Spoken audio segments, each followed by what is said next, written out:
Hey everybody, it's been a while. We're here for our November meeting. Today we're going to be covering methamphetamines and amphetamines, which are commonly used as study drugs. And we're just going to be kind of looking at like the impacts that they can have on your brain as well as your body, and kind of just their legitimate medical purposes, as well as the many reasons why people misuse and abuse them. So with that, we're just going to jump straight into the screen share. Let's do this. Alrighty, can everyone see okay? I just want to make sure like people in the Zoom, everything good? Cool. So yeah, we're students for well-balanced, effective education on drugs, and we would like to talk about amphetamines and methamphetamines, otherwise known as study drugs. So the first thing we want to talk about is what exactly methamphetamines or amphetamines are. So amphetamines and methamphetamines are both stimulant drugs that trigger activity in the central nervous system, and they're very similar chemically. So the latter, them being methamphetamines, have only one more methyl group. And if you look over in the bottom right corner, you can see that meth and Adderall, which is one form of amphetamines, are very similar. It's just a matter of having one extra methyl group. And in addition, what they do as stimulants is they essentially increase activity, both in the central nervous system in your brain, as well as the various functions that your brain controls in your body. For example, your heart rate and blood pressure. And we'll get into that in a little bit. But basically, other examples of stimulants are caffeine and nicotine. And like these other drugs, they basically cause your body's systems and functions to speed up or increase. Methamphetamines do tend to be more potent and have more pronounced effects on the brain and body. So they are very similar chemically, but methamphetamines tend to be more addictive, more potent, and therefore less used in the medical field. So because of that, amphetamines actually have more medical applications, and common forms of them that a lot of people recognize are Adderall, Ritalin, and Dexedrine. And so these are all just examples of amphetamines that can be prescribed medically and that can legitimately help people with various conditions. And we're going to get into their uses a little bit later in the presentation. And one important thing to note is these are both Schedule II controlled substances in the United States. So previously we've talked about alcohol and nicotine, which are not scheduled substances in the US. And then we have marijuana, which we covered most recently in early October. And that is a Schedule I substance, which means that it has, according to the United States federal government, no recognized medical purposes and or is highly addictive and damaging. So Schedule II substance is limited medical applications and has a high potential for addiction and or damage to users. So what exactly are methamphetamines and amphetamines used for? I'm going to move this screen over here so we can see this little graphic. So amphetamines do have many legitimate medical uses, predominantly in the treatment of ADHD or attention deficit hyperactivity disorder, and are rarely used to treat obesity. And the reasons why they can be used for both of these are, one, even though they are stimulants and they cause the vast majority of people to have quote unquote too much energy or be too hyper, for people with ADHD, they actually help regulate dopamine levels, and they can essentially help combat the negative side effects that ADHD can produce, such as a lack of attention or an inability to focus. Part of the reason why they're used to treat obesity is they decrease your desire to eat, and they actually, in many cases, can lead to malnutrition if you're not careful with them. But in rare instances, they can be used to treat people who are chronically obese and who have health problems due to that. Similarly, methamphetamines can be used in many of the same ways, but they're rarely used that way, just likely due to their strength and their potential for abuse. So even though methamphetamines and amphetamines are very similar, at much smaller doses, methamphetamines have the same impact and much more pronounced negative consequences, so they're very rarely prescribed in the medical field. Similarly, amphetamines are often abused as study drugs. So for a lot of people in high school, but more pronounced in college, people will utilize Adderall and Ritalin most commonly in order to basically improve their study habits because it helps them focus. And there is some legitimate science backing up the ability to stay on track while on one of these drugs. However, the costs generally far outweigh the benefits. And for a lot of people in college, or a lot of people in scenarios where they are using these as study drugs or as implements or aids to help them improve their grades, they often find that their grades are actually slipping because they're not able to retain the material as well, and or they develop an addiction or dependence or tolerance to these drugs. So they are quite often abused, but they don't actually produce very many long-term benefits for their users. And both drugs are used and abused recreationally and can be abused in conjunction with eating disorders. So as I mentioned, both amphetamines and methamphetamines decrease your body's desire to eat. They decrease kind of your brain's ability to signal, hey, you should go eat something, right? You need nutrition. And because of this, people who have eating disorders can sometimes abuse these drugs as a way to decrease their desire to eat or decrease their hunger. So moving on to some of the short-term effects, let's see if I can find a good place to put this. We'll put it right there. Cool. So some of the short-term effects of amphetamines and methamphetamines include increased pleasure and happiness as a result of dopamine release. So fundamentally what these drugs do, as I mentioned with how they're used to treat ADHD, is they increase the amount of dopamine levels in the brain, which lead to a feeling of euphoria and pleasure. They also increase your energy and alertness as stimulants. They basically act on parts of your central nervous system that promote increased activity and decrease your body's natural ability to feel tired or exhausted. They decrease your appetite, as I mentioned earlier, and they increase your blood pressure and heart rate, which, as we mentioned later on, can be especially dangerous for people who have pre-existing conditions or who are using other drugs that have similar effects. They can lead to delusions, nervousness, and paranoia, especially at higher doses, as they basically increase neurological activity and stimulate parts of the brain that are involved in perception and that are involved in how you kind of understand and regulate your emotions and your thoughts. And because of this, the ability or the propensity for delusions, nervousness, and paranoia increases simultaneously. And similarly, you can have extreme and or quickly changing moods, so mood swings, or just very pronounced moods based off of the environmental stimuli or internal signals that your body's kind of giving you, just because once again, these drugs are kind of amplifying a lot of the chemical signaling that your brain and body are trying to do. Methamphetamines specifically and or higher doses of amphetamines can lead to shallow breathing, impaired speech, insomnia, dizziness, and perceptions of power. Perceptions of power often being tied to those delusions that I mentioned earlier, where your brain doesn't have the ability to properly regulate or understand and perceive the world around you. So the input it's getting versus like how your brain and body are processing that are generally pretty different. Some of the long-term effects, if you use or abuse amphetamines and methamphetamines over a long period of time, or if you use them significantly, include heightened anxiety and paranoia. So for people who are already prone to anxiety disorders, or for people who are already prone to paranoia-related issues, this can kind of heighten the propensity for that or exacerbate those conditions. Similarly, for people who are already prone to depression or mood swings, amphetamine and methamphetamine abuse can lead to an increase in the pronunciation of depression and of these mood swings. It can lead to insomnia, which for many users who use it over a span of like months or years can become a chronic or lifelong thing, where they just have trouble falling asleep or their sleep is interrupted by very short bouts of like wakefulness that basically interrupt their sleep patterns. For individuals who are prone to psychosis, especially those who are suffering from psychotic conditions like schizophrenia, this can trigger the onset of or can exacerbate existing problems related to psychosis, which is just kind of like your brain's ability to take in stimuli, understand them, and be able to perceive them in a quote unquote normal manner. Furthermore, they can lead to weight loss and malnutrition if you're abusing amphetamines, or more specifically methamphetamines, because methamphetamines don't tend to last as long and they tend to be much stronger. So individuals will use them often in quick succession or will use more of them. What can ultimately happen is people aren't taking in enough calories because their body isn't signaling to them that they need to eat. And as such, extreme weight loss and malnutrition are very common in people who abuse methamphetamines and amphetamines.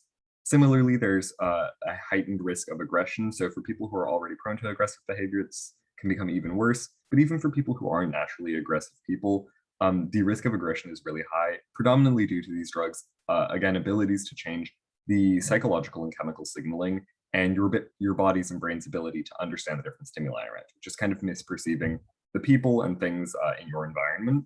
Similarly, you can develop a tolerance, dependence, or addiction. And Salem's going to get into that a little bit more and how exactly that manifests itself.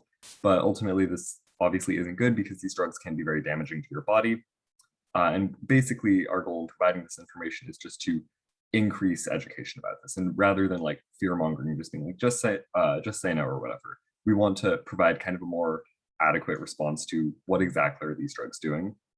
Similarly, when you take amphetamines or methamphetamines, as it messes with your brain essentially over a long period of time, you can lead to a loss of coordination and or repeated motor activity as the signalings from like your brain to your muscles are worn down over time and are less able to give you the fine motor skills that you naturally would have. Similarly, you can develop a rapid or irregular heartbeat as you continue to take stimulants over and over again, and it exacerbates like pre-existing conditions, or it plays on just the fact that it increases your heartbeat naturally. Your heartbeat and or blood pressure could become rapid or irregular. For blood pressure, that would be higher blood pressure, just kind of like fluctuating blood pressure.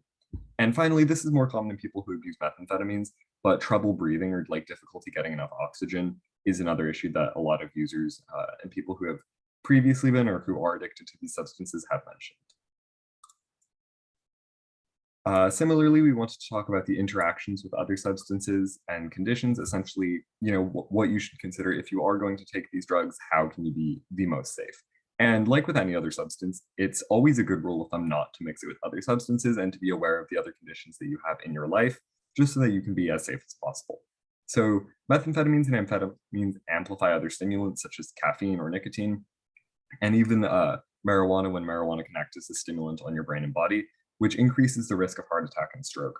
So for example, if you're taking Adderall recreationally and it's increasing your heart rate, and then you're also drinking a lot of caffeine or smoking marijuana that increases your heart rate, this ultimately just kind of like combines, and you're going to be at greater risk for heart attack or stroke or other issues related to high blood pressure. So high blood pressure that can be caused either naturally due to like lifestyle decisions or genetics, or via medical conditions and medications, can ultimately also be exacerbated by these conditions because even though the rise is temporary when you ingest amphetamines or methamphetamines, it only places you at a greater risk for experiencing any negative side effects or negative consequences of being in a state with high blood pressure. Furthermore, as I mentioned earlier, it can trigger psychosis and behavioral or mood disorders in individuals prone to those.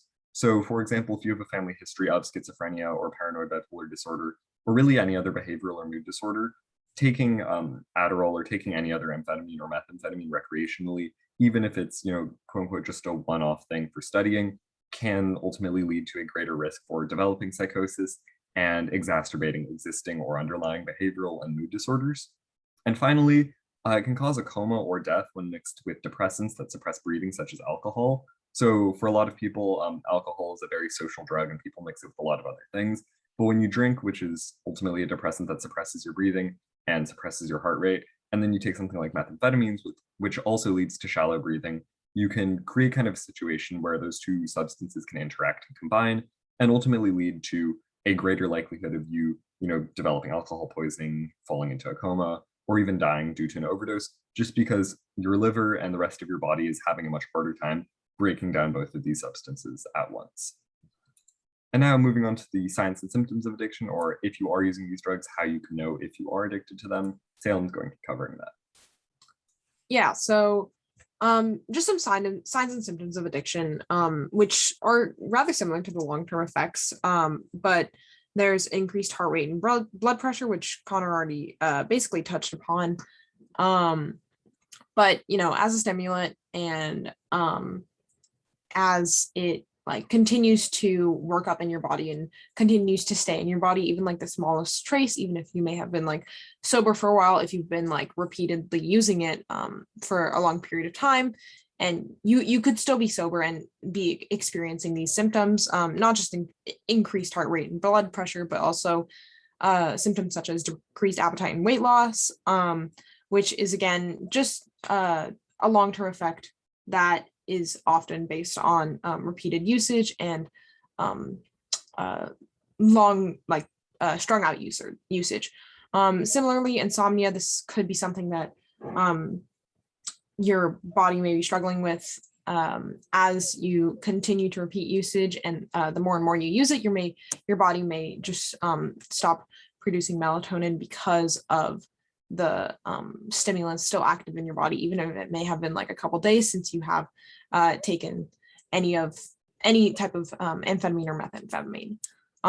Digestive upset may have to do with more just the actual addiction and your body having to deal with that dependence on those amphetamines and methamphetamines. Mood swings such as aggression, paranoia, and anxiety also are an uptick in long-term usage, and usually are heightened when dealing with addiction, especially when dealing with things like confrontation from loved ones or anything like that. Aggression can really increase through that because of the confrontation, because most people struggling with addiction do have a hard time accepting that, and aggression, when mixed with confrontation, never really decreases. So paranoia and anxiety as well. There can be paranoia and anxiety not only like surrounding the drug, but also just surrounding all aspects of one's life. But oftentimes people struggling with addiction can experience paranoia and anxiety surrounding, getting caught using the drug if they're supposed to be sober, or how they're going to obtain more of it, how they're going to be able to like pay for it, anything like that. And then there's also visual, auditory, or tactile hallucinations, which may have to do with just your body's perceptions of the world around you, and how your body's dependence may just be leading you into a further disconnect from the from reality. Also inability to keep up with work, school, or home responsibilities. This is just a general thing regarding addiction. It makes like repeated usage of a drug does make it more difficult to stay productive, stay responsible, because a lot of the time when struggling with addiction, one may have a hard time thinking about many other things other than the drug being used, and can lead to negligence towards things that may have been important in the past. Also, changes in group of friends and difficulties with relationships also has to do with more just addiction, less long-term usage, just because of how much addiction can really take over one's life. Again, not really meant to fearmonger, just like the reality of it. Some cases of addiction can really get that severe, where one does sort of isolate themselves, or start to surround themselves with like-minded people who may also be using similar drugs, or just be using drugs in general, and may be like basically on the same page. Yeah, next, withdrawal symptoms. This is more like aftermath of addiction.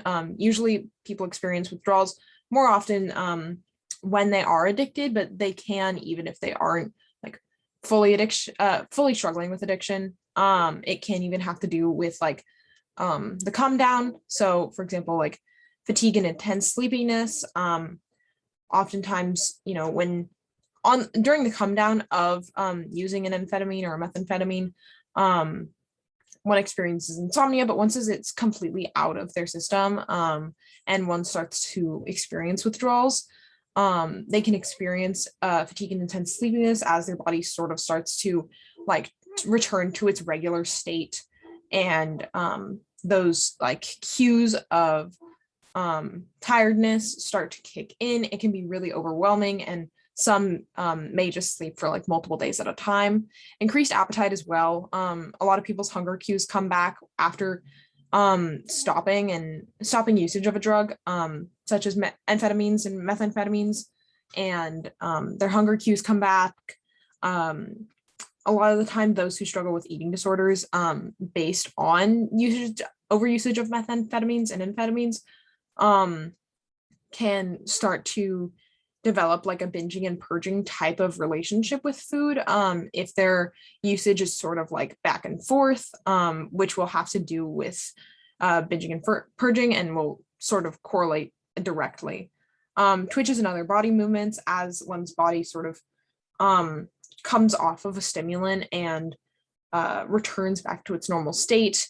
A lot of the time, some people experience twitches and other body movements, like just as their body sort of like gets a little bit stimulated as the substance starts to diminish in one's system. Also slow reactions and movements. A lot of the perceptions of the world around them can still be distorted, even if the drug is out of one's system. Their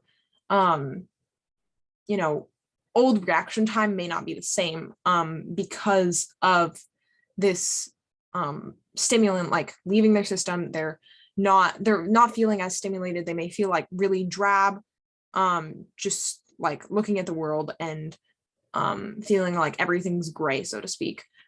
Also aches and pains. A This goes sort of hand in hand with the agitation, irritability, nightmares, and depression. Really just has to do with that stimulant coming out of leaving their system and making them feel sort of just like drab, aches and pains, sort of just like feeling like down and really like disturbed. And as one's body is chemically or mentally and physically intertwined, there a lot of people do experience aches and pains, agitation, irritability, nightmares, and depression on a similar scale, and they often go hand in hand. Next, just going to go over some addiction treatment resources and services. A lot of people go through cognitive behavioral therapy, motivational interviewing, dialectical behavior therapy, or like peer support group or 12-step group participation. Those are really big things that a lot of people undergo in rehab. If one feels the necessity to check themselves into rehab, this is oftentimes the things and types of counseling that they'll experience to help them, sort of get back to regular life and try to wean off of amphetamines and methamphetamines. Family counseling often helps as, you become, as one gains sobriety, they can sort of start to become closer with their family and loved ones if they may have pushed them away through their journey through addiction. And family counseling can often help heal those relationships with their family. And, one's family often knows them best. Addiction education often helps put it into perspective for people struggling with addiction and help them realize the steps that they need to take within themselves, also the resources that they can that they have along the way. Also, there's findtreatment.gov, which where it's the SAMHSA helpline where you can find treatment near you. If you do feel like you need to get treatment for addiction, check yourself into rehab, anything like that. And lastly, there has been some animal testing on and substituted benzotropine, which is also oftentimes abbreviated as BZT. And basically what this does is it helps replace one's dopamine receptors and bring one's body back to normal. And this has been treated on a lot of animals after developing a amphetamine addiction, methamphetamine addiction, and also a cocaine addiction. Often this can help just combat stimulant addiction and help bring one's body back to their regular state and balance. So yeah, that's about it for addiction treatment and resources. Awesome. Well, that's all we have for you guys today. Thank you so much for attending if you're here like in the Zoom, and thank you for like tuning in if you're on YouTube. Once again, we're always open to like receiving comments, or if you want to reach out to us via email or on our Instagram, we're more than happy to give you further resources, redirect you to like additional treatment groups and services, just so that, if you or your friends are thinking about using substances, or if you guys are using them or are addicted to them or trying to like get off of them, then we're more than happy to help and provide you with anything that we can. And yeah, thank you so much for, tuning in and coming to attend, and we'll see you next month, probably like mid-December-ish, but yeah, thank you guys. Where's the stop recording button? Shit.